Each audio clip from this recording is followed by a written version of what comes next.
السلام علیکم ورحمۃ اللہ وبرکاتہ۔ شادی کے 2 ماہ بعد میرا شوہر پردیس چلا گیا۔ 10 سال گزر گئے، اس کی کوئی خبر نہ آئی۔ آخرکار میرے ماں باپ نے مولوی سے فتویٰ لے کر میرا دوسرا نکاح کر دیا۔ شادی کے چند ماہ بعد ہی میرا شوہر مجھے اپنے ساتھ بیرون ملک لے گیا، جہاں اس کا اپنا ہوٹل تھا۔ پہلے دن ہوٹل کا سٹاف مبارکباد دینے آیا تو میری نظر ایک شخص پر جم گئی، کیونکہ وہ تو میرا پہلا۔ میں پریشان سی اپنے کمرے میں بیٹھی ہوئی تھی۔ مجھے کچھ سمجھ نہیں آ رہا تھا آج میرے ساتھ کیا ہونے والا ہے۔ صبح سے ہی میرے گھر میں ایک عجیب ہنگامہ برپا تھا۔ کبھی امی چلاتی، کبھی بھابھی، تو کبھی بھائی۔ بابا بالکل خاموش تھے۔ میرا دل دماغ بالکل کام نہیں کر رہا تھا۔ آج میرا دل چاہ رہا تھا میں خود کو مار لوں، اس دنیا سے دور بھاگ جاؤں، لیکن میں ایسا نہیں کر سکتی تھی۔ مجھے معلوم تھا کہ خودکشی حرام ہے اور میں ایسا کوئی کام نہیں کرنا چاہتی تھی جو مجھے گناہگار ثابت کرے۔ چند لمحے مزید گزر گئے جب کمرے کا دروازہ کھٹکھٹا کر بابا اندر داخل ہوئے تھے۔ انہیں دیکھتے ہی میں فوراً دوپٹہ سر پر جما کر اپنی جگہ سے کھڑی ہو گئی تھی۔ وہ میرے قریب آئے تھے اور میرے سر پر ہاتھ رکھتے ہوئے بولے، کلثوم، میں جانتا ہوں تمہیں یہ باتیں بہت تکلیف پہنچا رہی ہوں گی۔ آج جو گھر میں تماشا ہو رہا ہے، میں بہت شرمندہ ہوں بیٹا۔ میں باپ ہوں مگر اس کے باوجود کچھ نہیں کر سکتا، لیکن آج میں نے فیصلہ کر لیا ہے، میں مزید تمہاری زندگی کو برباد نہیں ہونے دوں گا۔ آج مجھے فیصلہ لینا ہی ہوگا۔ 10 سال ہو گئے ہیں تمہیں یہ سب برداشت کرتے ہوئے۔ ایک جانور کے ساتھ بھی ایسا سلوک کیا جائے تو وہ بھی اکتاہٹ کا شکار ہو جاتا ہے۔ تم پھر انسان ہو، تم کیسے یہ سب برداشت کر لیتی ہو؟ بابا کی بات سن کر میری آنکھوں میں آنسو آ گئے تھے۔ میں بے اختیار ان کے سینے سے لگ کر زار و قطار رونے لگی تھی۔ ایسا لگتا تھا جیسے کسی صحرا میں مجھے چھاؤں مل گئی ہو۔ بابا کا محض اتنا کہہ دینا میرے جلتے سینے پر پھوار کی مانند تھا۔ وہ مجھے لے کر ایک طرف بیٹھ گئے تھے، میرے دونوں ہاتھوں کو تھامتے ہوئے بولے، میں جانتا ہوں میری بیٹی کے دل پر کیا گزرتی ہے۔ ہر لڑکی کا ارمان ہوتا ہے اس کا نکاح ہو جائے تو وہ اپنے گھر چلی جائے، اپنے شوہر کے ساتھ ایک پرسکون زندگی گزارے، اپنی نئی زندگی شروع کرے، بچے پیدا کرے، اپنے گھر کو آباد کرے، خوشیوں سے بھر دے۔ لیکن جب ایسا نہ ہو تو ہر لڑکی کا دل ٹوٹ جاتا ہے۔ وہ کتنے ہی مضبوط کیوں نہ ہو، اس کے پاس پھر کچھ نہیں بچتا۔ لیکن میری جان، تمہارے بابا زندہ ہیں تمہارے حق میں آواز بلند کرنے کے لیے۔ میں بھی زندہ ہوں۔ بے شک میں 10 سال خاموش رہا، لیکن اب بس ہو چکی ہے۔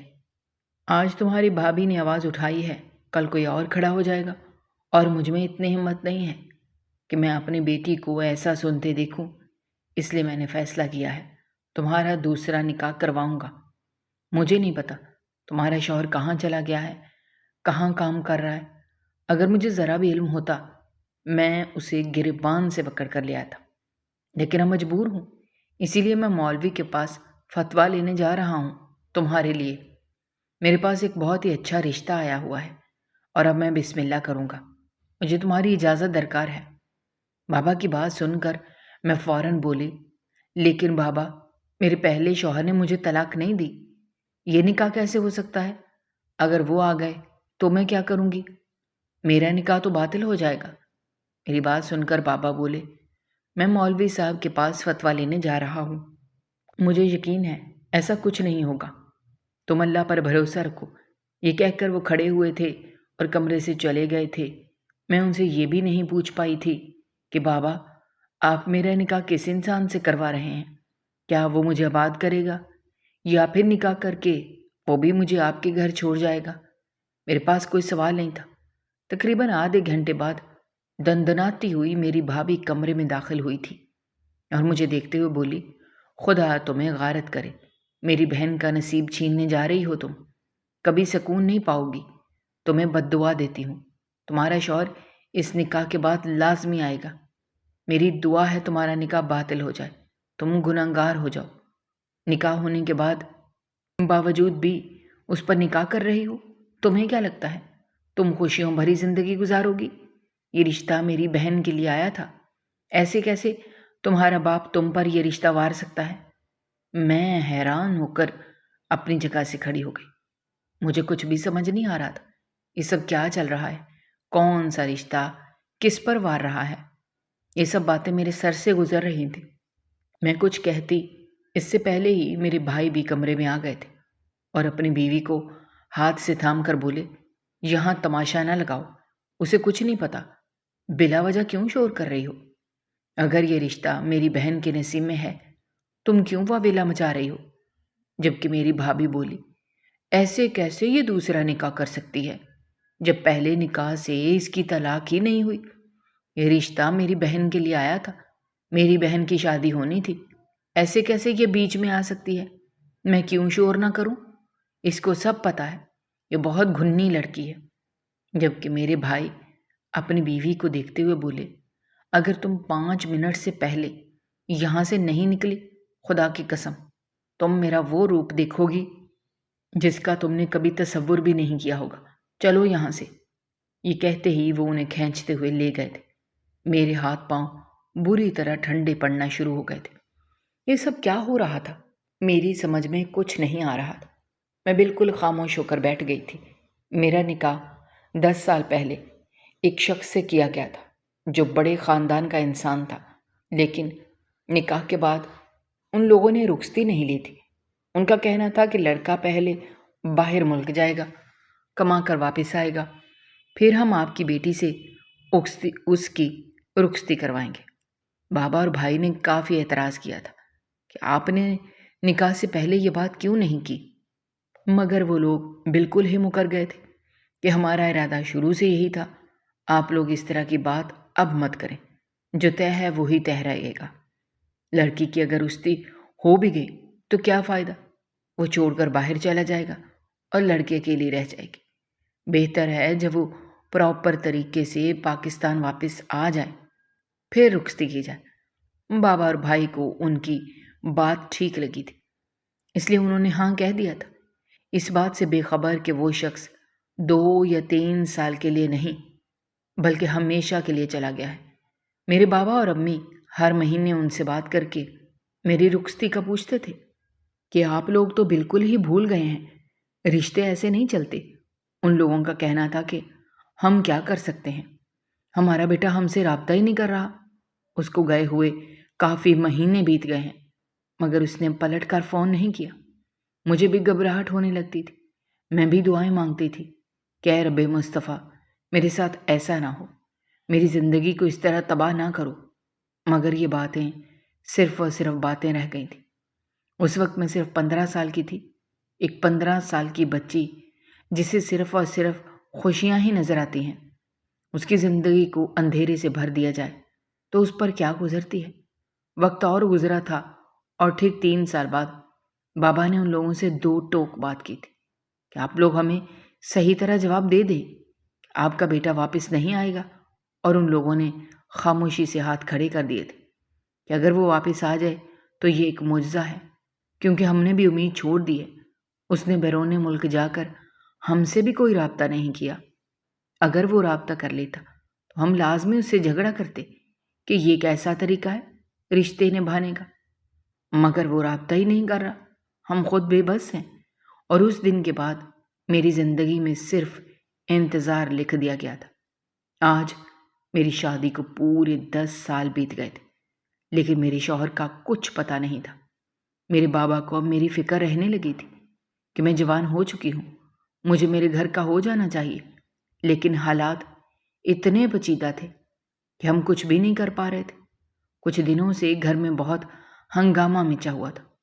مجھے اڑتی اڑتی خبر ملی تھی کہ میرے لیے ایک رشتہ آیا ہے جو بھابھی نے اپنی بہن کے لیے پسند کیا ہے، مگر وہ لوگ بھابھی کی بہن کو پسند نہیں کر رہے تھے۔ ان لوگوں نے میرے لیے ہی بولا ہے، مگر میں نکاح شدہ تھی، اس لیے فی الحال بابا اور امی نے انکار کر دیا تھا۔ مگر صبح سے جو ہنگامہ بھابھی نے مچایا ہوا تھا، اس کے جواب میں امی نے بھی ان کی اچھی خاصی کھچائی کی تھی۔ یہی وجہ تھی کہ بابا اب پریشان ہو گئے تھے۔ انہوں نے اس رشتے پر دھیان دینے کا سوچا تھا۔ ہمارے ساتھ بھابھی کی بہن بھی رہتی تھی۔ یہی وجہ تھی کہ اگر آج اس رشتے پر تماشا ہوا ہے تو کل کسی اور رشتے پر بھی ہو سکتا تھا، اس لیے ابھی ہی کوئی فیصلہ لینا ضروری تھا۔ وقت دھیرے دھیرے گزرتا جا رہا تھا۔ بابا کو گئے پورے 2 گھنٹے بیت گئے تھے۔ میں بھی نماز کے لیے کھڑی ہی ہو رہی تھی جب کمرے کے دروازے پر دستک دے کر بابا داخل ہوئے تھے۔ انہیں دیکھتے ہی میں ٹھٹک کر رک گئی تھی۔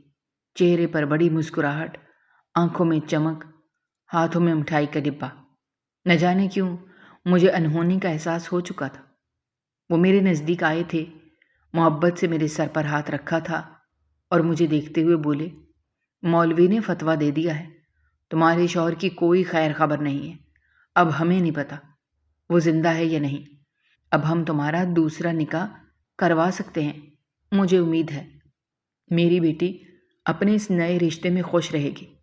بابا کی بات سن کر میں بے اختیار بولی، لیکن بابا، اگر میری شوہر زندہ سلامت ہوئے تو عورت کا نکاح پر نکاح نہیں ہوتا، میرے لیے گناہ ہوگا۔ وہ بولے، نہیں، ہمیں بالکل اس بات کا علم نہیں ہے تو تمہارا شوہر زندہ ہے یا نہیں۔ اگر ہمیں ذرا سا بھی اس بات کا علم ہوتا تو ہاں، تب ہم گنہگار ہو سکتے تھے، لیکن ابھی نہیں۔ اس لیے تم بے فکر ہو کر نکاح کی تیاریاں کرو۔ مجھے امید ہے میری بیٹی بہت خوش رہے گی۔ میں نے لڑکے سے بات کر لی ہے، وہ تمہیں رخصت کر کے لے کر جائے گا، تمہارے سنگ ایک خوبصورت زندگی بسر کرے گا۔ وہ کنوارا ہی ہے، اس کی پہلے کبھی شادی نہیں ہوئی۔ مجھے ایسا ہی رشتہ اپنی بیٹی کے لیے چاہیے تھا۔ میں اب لڑکے والوں کی طرف جا رہا ہوں، یہ مٹھائی لی ہے، تمہاری اماں اور میں جا رہے ہیں۔ بھابھی پیچھے سے اگر ہنگامہ کرے تو تمہیں بالکل بھی الجھنے کی ضرورت نہیں ہے، تم اپنے کمرے میں ہی رہنا۔ میری لاڈو نے بہت مشکل کے وقت دیکھ لیے ہیں، اب اس کی خوشیوں کا وقت آیا ہے، تو میں کسی کو بھی تمہاری خوشیوں کا دشمن نہیں بننے دوں گا۔ یہ کہہ کر میرے بابا چلے گئے تھے، جبکہ میں اپنی جگہ پر بالکل خاموش کھڑی ہوئی تھی۔ عورت کی زندگی میں آنے والا پہلا مرد عورت زندگی بھر نہیں بھول پاتی، اور اوپر سے وہ شخص آپ کا محرم بن جائے تو سوال ہی پیدا نہیں ہوتا۔ میں بالکل خاموشی سے واش روم گئی تھی، وضو بنایا تھا اور باہر آ کر جائے نماز پر کھڑی ہو گئی تھی۔ آنکھوں سے بھل بھل آنسو بہہ رہے تھے، ہر سجدے میں میری ہچکیاں بلند ہو رہی تھیں۔ نماز ادا کرنے کے بعد میں نے بارگاہ الہی میں ہاتھ بلند کیے تھے اور بے اختیار سسکتے ہوئے بولی، اے میرے پروردگار، تو میری ہر غلطی کو جانتا ہے، میری ہر خوشی کو جانتا ہے، میری ہر نیکی کو جانتا ہے۔ اے میرے مالک، مولا، کبھی اگر میں نے کوئی نیکی کی ہے تو اسی کا صلہ دے دے۔ میں تجھ سے وعدہ کرتی ہوں میں کوئی گناہ نہیں کروں گی، اور اگر کروں گی تو تجھ سے معافی مانگوں گی، اپنی غلطیوں پر جھکوں گی۔ اے میرے مالک، میرے ماں باپ میری زندگی کو ایک بار پھر شروع کر رہے ہیں، لیکن میرا دل مطمئن نہیں ہے۔ میرا دل مطمئن کر دے، مجھے سکون دے دے۔ میں بھی ہر لڑکی کی طرح اپنی شادی شدہ زندگی کو خوبصورت طریقے سے گزارنا چاہتی ہوں، میں بھی خوش رہنا چاہتی ہوں۔ اے میرے پروردگار، میری زندگی میں خوشیاں ہی خوشیاں دے دیں۔ کافی دیر تک میں اللہ کی بارگاہ میں بیٹھی اپنے لیے دعائیں مانگتی رہی تھی، پھر خاموشی سے جائے نماز لپیٹ کر کچن کی طرف بڑھ گئی تھی۔ صبح سے اس ہنگامے کے باعث میں نے کچھ بھی نہیں کھایا تھا۔ میں کچن میں داخل ہوئی تو بھابھی کی بہن خاموشی سے کھڑی اپنے لیے چائے بنا رہی تھی۔ مجھے دیکھتے ہی منہ بنا کر بولی، نہ جانے دنیا میں ایسے لوگ کیوں پائے جاتے ہیں جو دوسروں کا حق کھانے کے لیے تیار رہتے ہیں۔ ہم نے تو آج تک کسی کے ساتھ کچھ برا نہیں کیا، لیکن ہمارے ساتھ برا ہی ہوتا ہے۔ اس کی بات سن کر میں کچھ دیر خاموش رہی تھی، مگر وہ مسلسل بڑبڑائی جا رہی تھی۔ میں اب مزید برداشت نہیں کر سکتی تھی، اسی لیے دھیمی آواز میں بولی، اس میں میرا کوئی قصور نہیں ہے عائشہ، یہ سب اللہ کے فیصلے ہیں۔ تمہاری بہن نے کتنی کوشش کی تھی تمہیں پسند کروانے کی، اب اس میں میرا کیا قصور ہے کہ وہ لوگ مجھے پسند کر رہے ہیں؟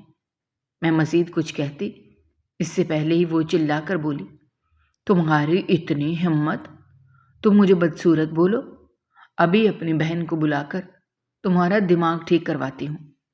یہ کہتے ہی وہ کچن سے باہر چلی گئی تھی اور صحن میں کھڑی ہو کر باجی باجی کہہ کر پکارنے لگی تھی۔ میرے ہاتھ پاؤں ٹھنڈے پڑنا شروع ہو گئے تھے۔ میرے ہی باپ کے گھر میں کھڑی ہو کر وہ مجھے بری طرح سہمنے پر مجبور کر گئی تھی۔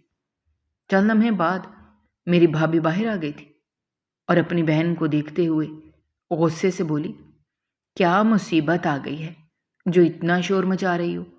2 گھڑی آنکھ بھی نہیں لگا سکتی کیا میں؟ جبکہ وہ فوراً ہی مصنوعی روتے ہوئے اپنی بہن کے گلے سے لگی تھی اور میری طرف اشارہ کر کے بولی، آپ کی نند مجھے بدصورت بول رہی ہے۔ کیا میں بدصورت ہوں باجی؟ مجھے اس گھر میں نہیں رہنا، میں امی بابا کے پاس واپس چلی جاؤں گی۔ جبکہ میری بھابھی مجھے دیکھتے ہوئے بولی، ارے تم کس کے منہ لگ رہی ہو؟ جس کا اپنا شوہر اس کو نہیں دیکھتا اور اب نکاح پر نکاح کر رہی ہے۔ گناہ گار ہے یہ لڑکی، تم کیوں اس کی باتوں کا برا مانتی ہو؟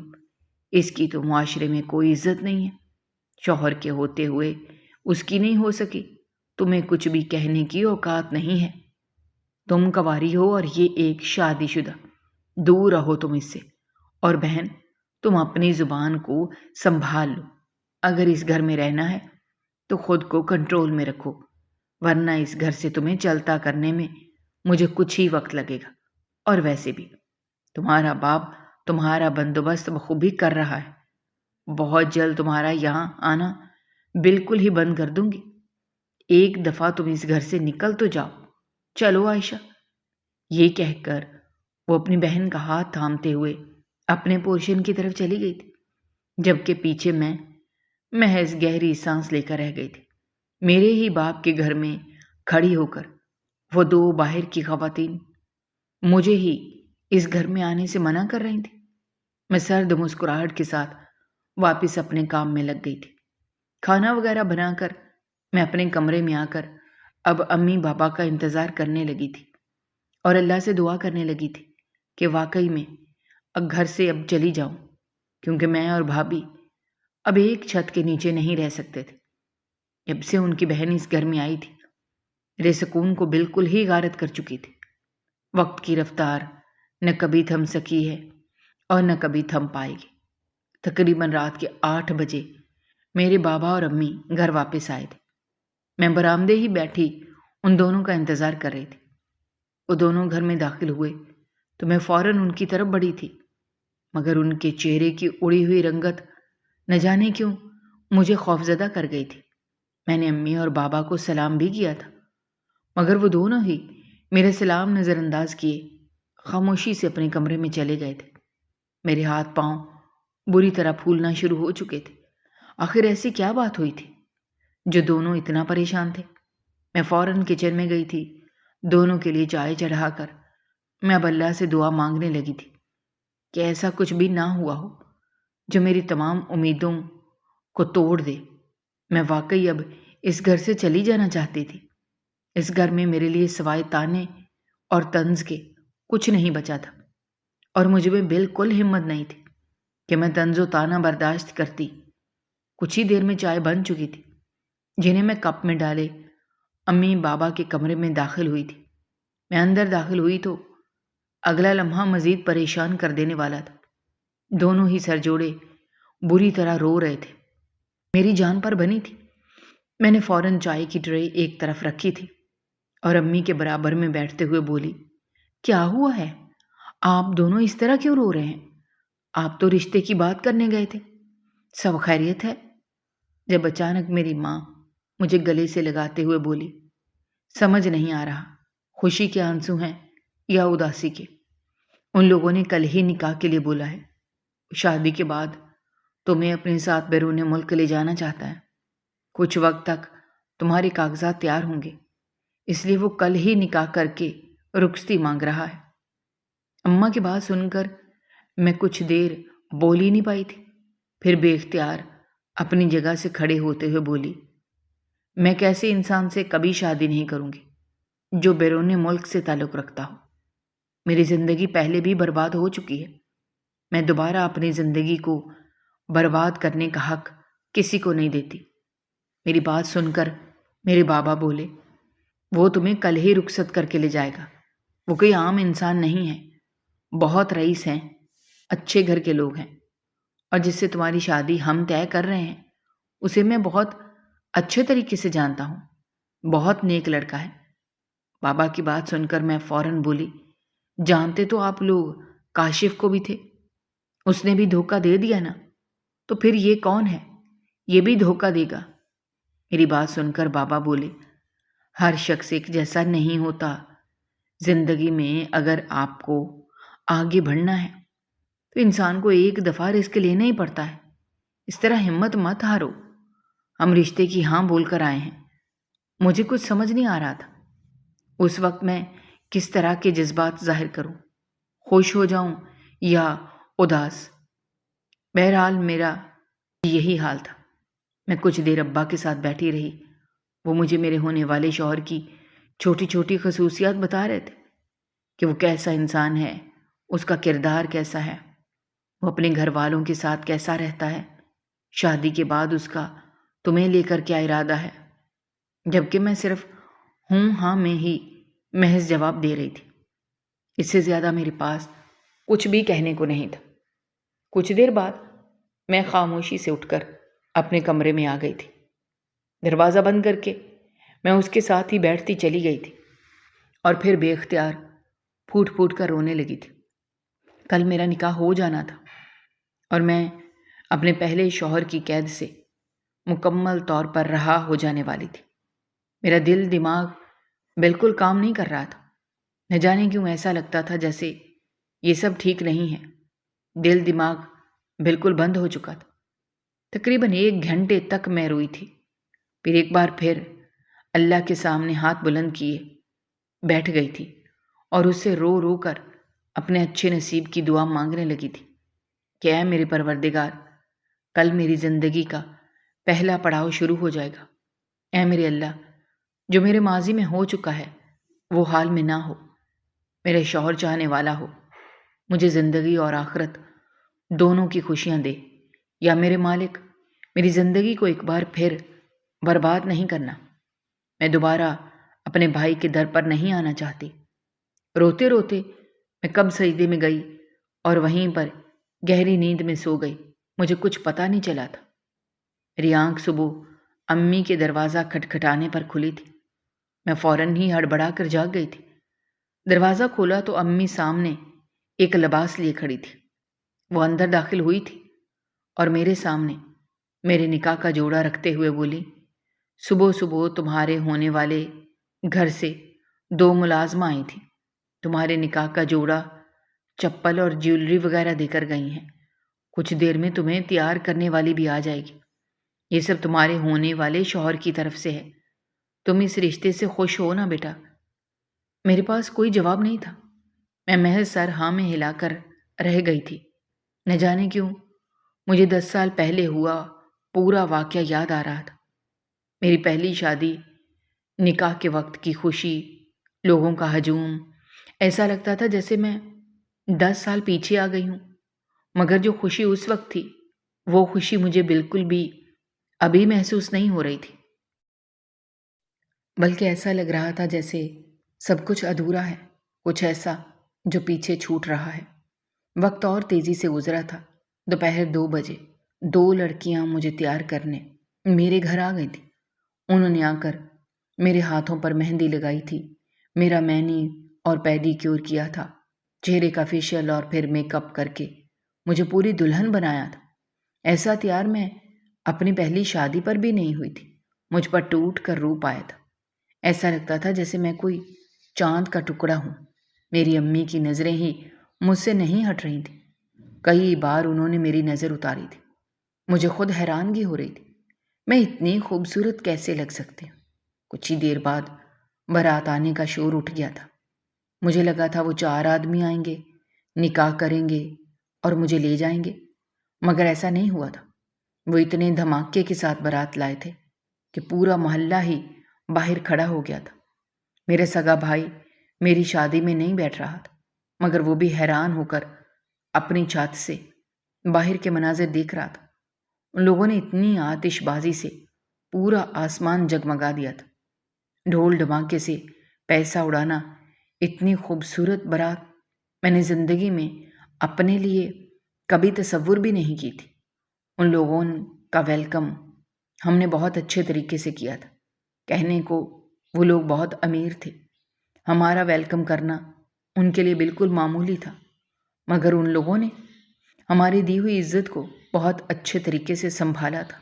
میرے دولہے نے آگے بڑھ کر میرے باپ کو گلے لگایا تھا اور اسی پل ان کا ہاتھ تھام کر بولا تھا، آپ کی شہزادی لینے آیا ہوں، لیکن اپنے گھر کی ملکہ بنانے آپ پریشان نہ ہونا، آپ کے جگر کے ٹکڑے کو سر آنکھوں پر بٹھاؤں گا۔ جبکہ اس کے الفاظ سن کر نہ جانے کیوں ایسا لگتا تھا جیسے میرے جلتے ہوئے دل پر ٹھنڈی پھوار پڑی ہو۔ فوراً ہی نکاح شروع کر دیا گیا تھا۔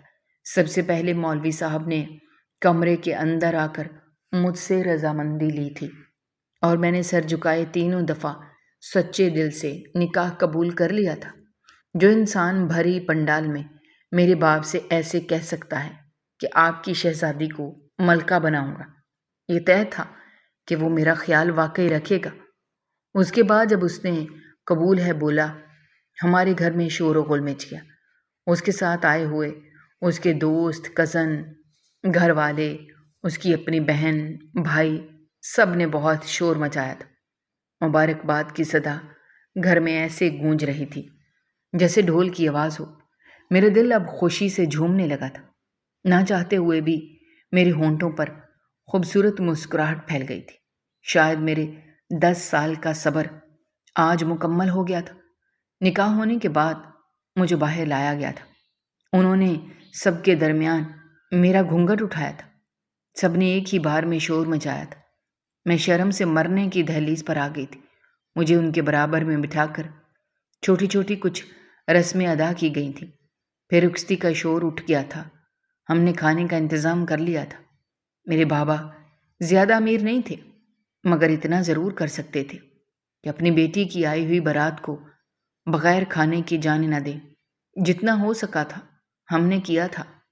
کھانا وغیرہ تناول کرنے کے بعد رخصتی ہو گئی تھی۔ مجھے بڑی سی گاڑی میں بٹھا کر وہ لوگ اپنے گھر لے آئے تھے۔ گھر کے اندر ویلکم میرا بہت شاندار طریقے سے کیا گیا تھا۔ میرے شوہر نے ایک لمحہ بھی میرا ہاتھ نہیں چھوڑا تھا۔ کہیں نہ کہیں میرے دل میں یہ خواہش ضرور تھی کہ میرا شوہر مجھے اسی طرح پیار دے۔ ہر لڑکی یہ چاہتی ہے کہ اس کا لائف پارٹنر اسے سر آنکھوں پر بٹھائے۔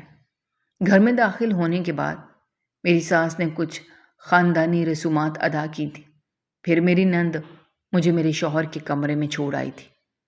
میں بس اب اللہ سے کمرے میں بیٹھی ایک ہی دعا کر رہی تھی کہ میرا شوہر ظالم نہ ہو۔ کہتے ہیں نا، اس لمحے کی مانگی ہوئی ہر دعا قبول ہوتی ہے۔ کچھ ہی دیر بعد وہ کمرے میں آ گئے تھے۔ انہیں دیکھ کر میرا دل زور زور سے دھڑکنے لگا تھا۔ مجھے کچھ سمجھ نہیں آ رہا تھا اس وقت مجھے کس طرح برتاؤ کرنا ہے۔ یہ میری زندگی کا پہلا تجربہ تھا۔ بے شک میری شادی 10 سال پہلے ہوئی تھی، لیکن آج تک میں نے ایسا لمحہ محسوس نہیں کیا تھا۔ میں شرم کے مارے خود ہی سمٹ گئی تھی۔ آج میرے نزدیک کوئی آدمی آنے والا تھا۔ کل ہی مجھے عجیب کیفیت میں مبتلا کر رہا تھا۔ چند لمحے بعد وہ بالکل میرے نزدیک بیٹھ گئے تھے۔ انہوں نے میرا گھونگھٹ اٹھایا تو میرا چہرہ مزید جھک گیا تھا۔ وہ میری ٹھوڑی پر ہاتھ رکھ کر میرا چہرہ اوپر کر کے بولے، امید کرتا ہوں تم بالکل خیر و عافیت سے ہوگی۔ آج تمہیں پا کر ایسا لگ رہا ہے کہ دنیا کی ہر خوشی حاصل کر لی ہے۔ تم میری زندگی کی سب سے بڑی خوشی ہو۔ تمہیں بتا نہیں سکتا آج تمہارا شوہر کس لیول پر پہنچ گیا ہے۔ ان کی بات سن کر مجھے مزید شرم آنے لگی تھی۔ میرا چہرہ لال انگارا ہو گیا تھا۔ وہ قریب ہوئے تھے اور میرے ماتھے پر پیار کرتے ہوئے بولے، کیا تم مجھے آج اجازت دو گی؟ مجھے عجیب سی گھبراہٹ ہوئی تھی، لیکن میں نے سر جھکائے ہاں کہہ دیا تھا۔ یہ ان کا حق تھا اور ایک بیوی ہونے کی حیثیت سے میں انہیں منع نہیں کر سکتی تھی۔ رات قطرہ قطرہ کر کے پگھلتی چلی گئی تھی۔ اگلی صبح کا سورج پوری آب و تاب سے روشن ہوا تھا۔ میری آنکھ میرے شوہر کے تکنے سے کھلی تھی۔ میں بے اختیار جاگ گئی تھی۔ وہ میرے نزدیک بیٹھے مجھے دیکھ رہے تھے۔ انہیں جاگا ہوا دیکھ کر میں بری طرح گھبرائی تھی۔ وہ مجھے دیکھتے ہوئے بولے، کیا ہوا بیگم؟ اتنا سہم کیوں گئی ہو؟ جبکہ میں ہچکچاہٹ میں بیٹھی تھی۔ انہیں دیکھتے ہوئے بولی، شاید آپ کو اچانک دیکھا تو ڈر گئے تھے، جلدی اٹھ گئے۔ وہ بولے، تمہارے پہلو میں سویا تھا، نیند کہاں آنی تھی مجھے؟ یہ بتاؤ ناشتے میں کیا کرو گی؟ آج میں خود اپنے ہاتھوں سے تمہارے لیے ناشتہ بناؤں گا۔ ان کی بات سن کر میں فوراً بولی، ارے نہیں، آپ کیوں بنائیں گے؟ میں بنا دوں گی، شوہر کچن کے کام نہیں کرتے۔ میری بات سن کر انہوں نے بلند و بانگ کہا لگایا تھا اور مجھے دیکھتے ہوئے بولے، تمہارے بابا کو بول کر آیا ہوں، اپنی بیوی کو ملکہ بنا کر رکھوں گا، اور ملکہ کام کرتی ہوئی اچھی نہیں لگتی۔ آج میرا من نہیں ہے کسی ملازم سے کام کروانے کا۔ آج میں تمہارے ہر کام اپنے ہاتھوں سے کرنا چاہتا ہوں، تمہیں اتنا اسپیشل فیل کروانا چاہتا ہوں، تم کسی اور کی طرف دھیان ہی نہ دو۔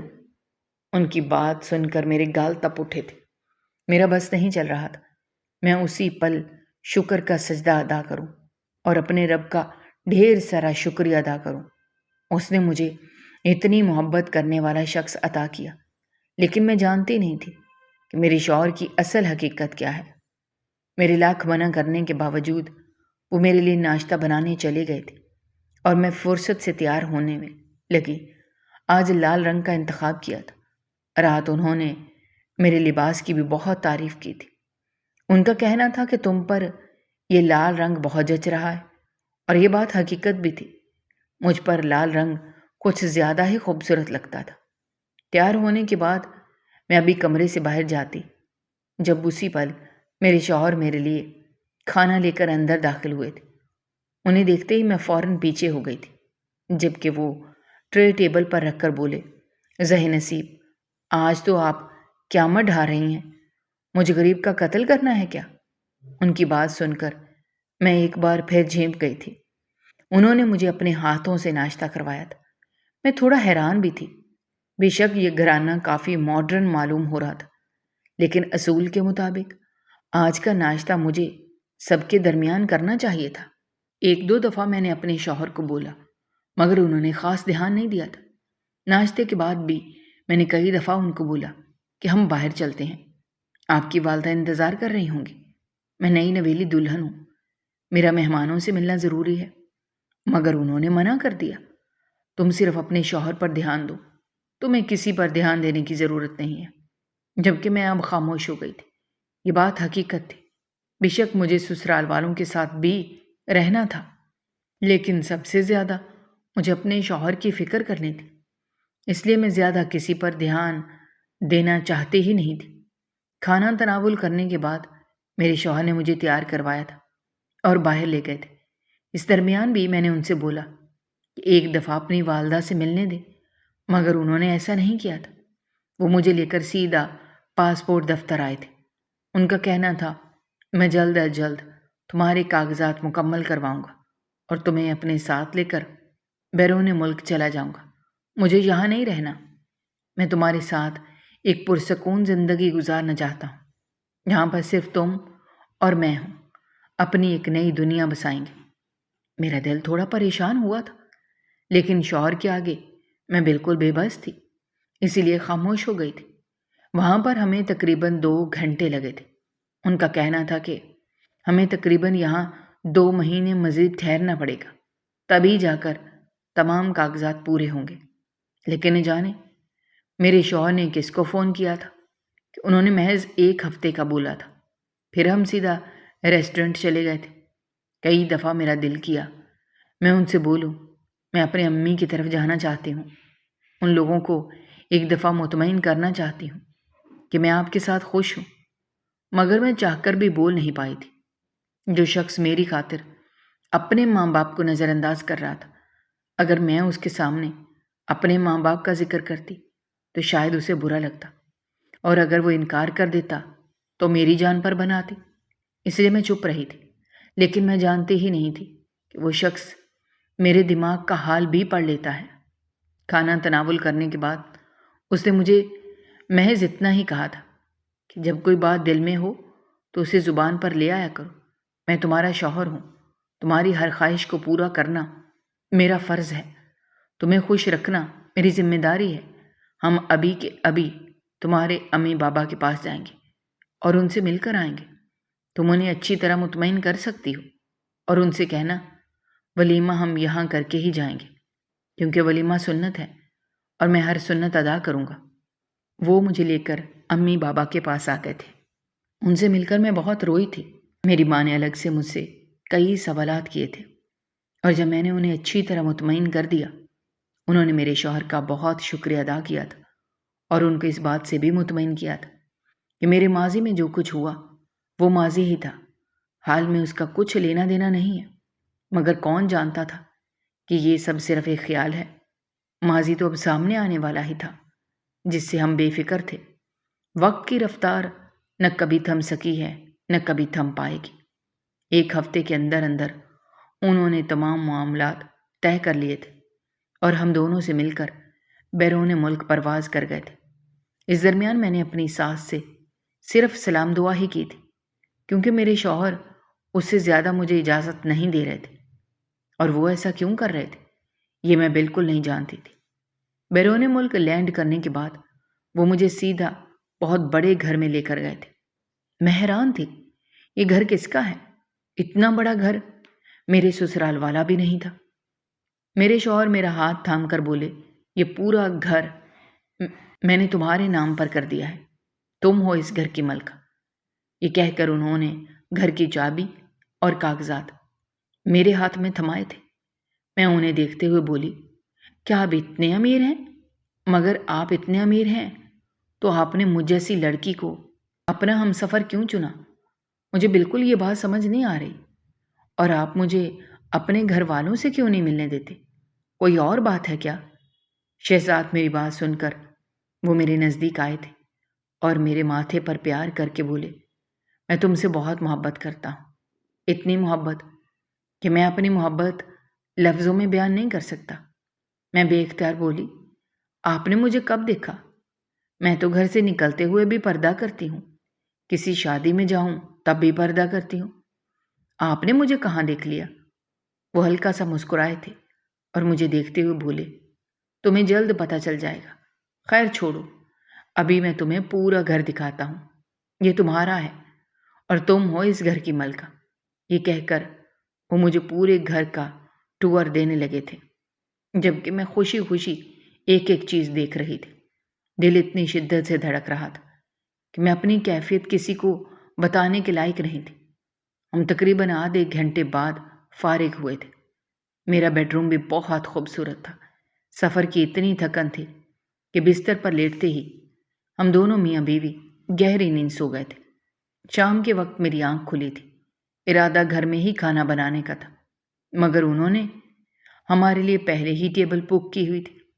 میں فرصت سے تیار ہوئی تھی۔ مجھے اپنا بہت ہی خوش قسمت محسوس ہوتا تھا۔ ایک لڑکی کی زندگی اچانک اتنی تبدیل ہو جائے، وہ خوشی ہوگی۔ وہ مجھے لے کر ایک بہت ہی خوبصورت ریسٹورنٹ آئے تھے۔ ہم اندر داخل ہوئے تو اسٹاف ممبر نے ہمارا استقبال بہت شاندار انداز میں کیا تھا۔ میں حیران تھی۔ میرے شوہر نے دھیمی آواز میں مجھے بتایا تھا کہ یہ ریسٹورنٹ انہی کا ہے، جبکہ میں خوشی کے مارے کھل اٹھی تھی۔ ہم دونوں سیدھا ایک ٹیبل پر بیٹھ گئے تھے۔ انہوں نے اچھا خاصا کھانا میرے لیے آرڈر کیا تھا، جس میں سے میں کچھ ہی کھا پائی تھی۔ کھانا کھانے کے بعد ارادہ کچھ دیر واک کرنے کا تھا، جب اچانک میری نظر ایک کونے پر گئی تھی اور اگلا لمحہ میری جان نکال چکا تھا۔ میرے وہم و گمان میں بھی نہیں تھا کہ میں ایسا منظر کبھی زندگی میں دیکھ پاؤں گی۔ سامنے کوئی اور شخص نہیں بلکہ میرا سابقہ شوہر کھڑا ہوا تھا۔ مجھے کچھ سمجھ نہیں آ رہا تھا میں اس وقت کیا بولوں۔ ابھی میں کچھ کرتی، اسی پل میرے شوہر نے میرا ہاتھ تھاما تھا اور مجھے دیکھتے ہوئے بولے، چلیں کلثوم۔ میں نے سر ہاں میں ہلایا تھا۔ وہ مجھے لے کر باہر آ گئے تھے۔ مجھے سمجھ نہیں آ رہا تھا میں اپنے جذبات کس طرح ظاہر کروں، انہیں کیسے بتاؤں کہ میرا شوہر زندہ ہے، یعنی یہ نکاح باطل ہو چکا ہے، میرا نکاح جائز ہی نہیں ہے، اور جو میں نے وقت اپنے شوہر کے ساتھ گزارا ہے وہ سب ناجائز ہے۔ میری طبیعت بہت عجیب ہونے لگی تھی، اس لیے میرے شوہر مجھے لے کر میرے گھر واپس آ گئے تھے۔ بیڈ روم میں وہ میرے نزدیک آنے لگے، مگر میں نے انہیں روک دیا۔ میں گناہ نہیں کر سکتی تھی۔ میں یاشی بھری زندگی کی خاطر اپنی زندگی کو داؤ پر نہیں لگا سکتی تھی۔ میں نے انہیں تمام سچ بتا دیے تھے کہ یہ نکاح باطل ہو چکا ہے، میرا شوہر زندہ ہے، اس ریسٹورنٹ میں کاشف موجود تھا۔ جبکہ وہ چند لمحے خاموش رہے تھے، پھر موبائل لے کر باہر چلے گئے تھے۔ کچھ دیر بعد ایک عورت کمرے میں آئی تھی اور مجھے دیکھتے ہوئے بولی، آپ کو صاحب نے نیچے بلایا ہے۔ میں تھوڑا حیران ہوئی تھی، مگر پھر خاموشی سے نیچے چلی گئی تھی، اور اگلا لمحہ مزید حیران کر دینے والا تھا۔ ایک طرف کاشف بیٹھا ہوا تھا، جبکہ شہزاد ٹانگ پر ٹانگ چڑھائے بیٹھے تھے۔ مجھے دیکھتے ہی کاشف کھڑا ہو گیا تھا۔ میں کچھ کہتی اس سے پہلے ہی وہ سر جھکا کر بولا، مجھے معاف کر دو کلثوم، میں نے تمہاری زندگی کے 10 سال برباد کر دیے۔ میں جب کہا کر کے یہاں آیا تھا تب مجھے ایک لڑکی سے محبت ہو گئی تھی، اور وہ محبت اتنی شدید تھی کہ میں اپنے گھر والوں کو بھی بھول گیا، اور آج میرے 2 بچے ہیں۔ میں اپنی بیوی کے ساتھ بہت خوش ہوں۔ میں واپس کبھی نہیں آنا چاہتا تھا۔ میں نے طلاق کے کاغذات پہلے ہی بھیج دیے ہیں، مگر مجھ سے ایڈریس غلط ہو گیا، جس کی وجہ سے طلاق کے کاغذات تم تک پہنچ ہی نہ پائے۔ تمہارا یہ نکاح باطل نہیں ہے، میں تمہیں چھوڑ چکا ہوں۔ جبکہ میں بالکل خاموش ہو گئی تھی۔ دل کی آپ پھوٹ پھوٹ کر رو دوں۔ آج کاشف کے منہ سے ایسے جملے سن کر نہ جانے کیوں مجھے بہت تکلیف ہوئی تھی، حالانکہ میں شہزاد کے ساتھ بہت خوش تھی۔ کاشف مجھے اپنی طرف کی تمام تر کہانی بتا کر چلا گیا تھا۔ میں نے اب شہزاد کی طرف دیکھا تھا، جو اپنی جگہ سے کھڑا ہوا اور مجھے دیکھتے ہوئے بولا، میں مانتا ہوں اب جو باتیں میں تمہیں بتاؤں گا وہ تمہیں بہت ٹھیس پہنچائیں گی، لیکن مجھے امید ہے تم میری فیلنگز کو سمجھو گی۔ میں نے تمہاری تصویر کاشف کے پاس دیکھی تھی۔ اتنی معصوم سی لڑکی میں نے زندگی میں کبھی نہیں دیکھی تھی، اور تم پر دل ہار گیا تھا۔ تمہیں پتہ ہے میں تمہیں اپنے ماں سے ملنے کیوں نہیں دیتا، اپنے گھر والوں کے قریب کیوں نہیں جانے دیتا؟ کیونکہ ان لوگوں نے ایک وقت تک مجھے بہت تکلیف دی ہے۔ میں جب پاکستان میں رہتا تھا وہ لوگ مجھے بہت اذیت دیتے تھے، ہر چھوٹی بات پر تنقید کا نشانہ بنانا، کیونکہ میں ان کی سگی اولاد نہیں تھا۔ مجھے ان لوگوں نے یتیم خانے سے لیا تھا، مگر کہتے ہیں نا، کوئی ایک بچہ ایسا ضرور ہوتا ہے جو اپنی قسمت خود بنا لیتا ہے۔ میں نے بھی اپنی قسمت بنائی اور یہاں آ گیا۔ پہلے ریسٹورنٹ میں کام کرتا تھا، پھر اسی ریسٹورنٹ کا مالک بن گیا۔ اب میرے یہاں 10 ریسٹورنٹ ہیں۔ میں پاکستان واپس نہیں جانا چاہتا تھا، لیکن جب میں نے تمہاری تصویر دیکھی تو میں رک ہی نہیں پایا اور اپنے گھر واپس آ گیا۔ تمہاری معلومات نکالی تو پتہ چلا میرے بابا تمہارے بابا کو جانتے ہیں، اور اسی ذریعے میرا تم سے رشتہ ہو گیا۔ میں تمہارے آگے ہاتھ جوڑ کر معافی مانگتا ہوں اگر میری طرف سے تمہاری دل آزاری ہوئی ہو، جبکہ میں بنا کچھ بھی کہے ان کے گلے لگ گئی تھی اور خود معافی مانگی تھی کہ بنا معلومات کے میں نے ہمارے نکاح کو باطل قرار دے دیا۔ میں شرمندہ ہوں، جبکہ انہوں نے کچھ بھی کہے بغیر مجھے سینے سے لگا لیا تھا۔ میں آج اپنے شوہر کے ساتھ بہت خوش رہ رہی ہوں۔ میری شادی کو پورے 5 سال ہو گئے ہیں۔ اللہ تعالیٰ نے مجھے اس درمیان 2 بچوں سے نوازا ہے۔ میری زندگی مکمل ہو چکی ہے۔ میرے ماں باپ بھی ایک دفعہ مجھے آ کر مل چکے ہیں۔ میرے بھائی کی زندگی بھی خوشحال ہے۔ میں نے اپنی پوری زندگی میں صرف ایک سبق سیکھا ہے، کوئی آپ کا نہیں ہے۔ آپ کسی سے محبت نہ کریں جب تک آپ کو حقیقی محبت نہ مل جائے۔ بے شک اللہ سب سے بہتر کرنا جانتا ہے۔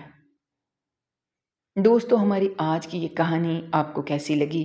کامنٹ باکس میں اپنی رائے کا اظہار کرنا مت بھولیے گا، اور اگر آپ ہمارے چینل پر نئے ہیں تو چینل کو سبسکرائب کرنا بھی مت بھولیے گا۔ شکریہ۔ اللہ حافظ۔